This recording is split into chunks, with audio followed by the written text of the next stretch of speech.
Savais-tu qu'il y a 3 façons principales de tenir un crayon pour dessiner? Bien juste avec un crayon et ces 3 techniques, je vais te montrer comment réaliser ce dessin. La première façon de le tenir est en mode classique, comme avec un stylo. Tu pourras non seulement écrire, oui ça c'est un fait, mais tu pourras aussi dessiner avec beaucoup de précision, car seule la pointe de ton crayon sera en contact avec la feuille. La deuxième façon de le tenir est comme si tu allais faire de l'escrime en appliquant des coups d'épée, comme ça. Cette façon-là te permettra d'avoir beaucoup de stabilité et tu pourras tracer des lignes droites de manière extrêmement précise.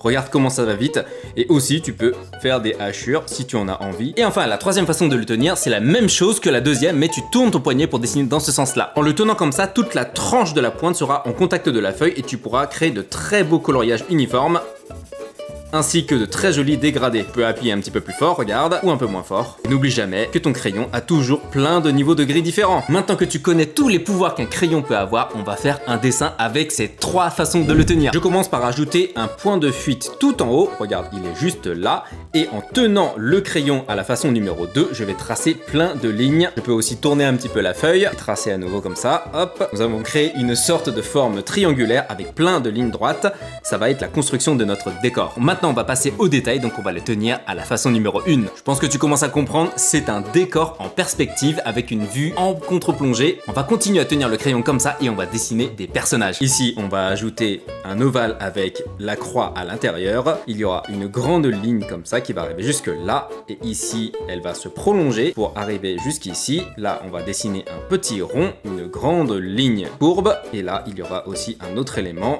Devant, on va ajouter un petit rond, très simple. On ajoute aussi une ligne comme ça, elle va parcourir jusqu'ici pour avoir une autre ligne perpendiculaire, 2 jambes, un bras, et évidemment le détail qui tue. Ah, n'est-il pas mignon? Blague à part, on va ajouter un maximum de détails. Évidemment, si ta pointe commence à s'émousser un petit peu, tu peux le tailler. Ou la tailler.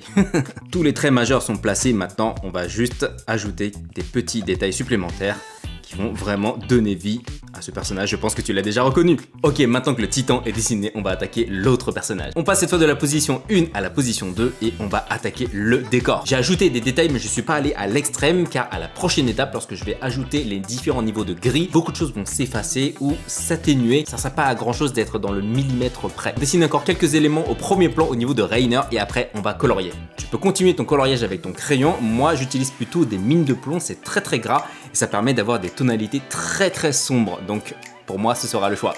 Regarde les résultats, c'est vraiment pas mal du tout, juste avec une seule technique et des coloriages en aplat. Ok, le décor est quasiment terminé et comme tu peux voir, je commence souvent avec celui-ci avant d'attaquer les personnages. La raison est que la lumière vient d'abord du décor et à partir de là, on peut construire l'éclairage sur les personnages. C'est beaucoup plus facile de le faire dans ce sens-là plutôt que de commencer à éclairer le personnage pour ensuite attaquer le décor. Maintenant, il n'y a plus qu'à colorier les personnages. Ça va être relativement simple car on est dans un style manga. Pareil, je vais régulièrement faire un switch entre la position 1 et la position 2 et on pourra aller au bout de notre coloriage. Je vais laisser des zones complètement blanches, le blanc du papier, comme ça notre regard sera très attiré par ces éléments, donc nos personnages, donc Eren et Rainer. On va améliorer nos dégradés avec l'estompeur et ensuite réajuster quelques détails, peut-être gommer certains éléments avec soit une gomme mie-de-pain, soit avec une gomme électrique. Et voilà le résultat de mon dessin de l'attaque des titans en tenant mon crayon de 3 façons différentes. Comme tu as vu, ça permet de décupler ses capacités techniques et en mélangeant les 3 techniques, tu réalises un superbe dessin. Cette scène de l'attaque des titans m'a pris environ 1 heure à dessiner.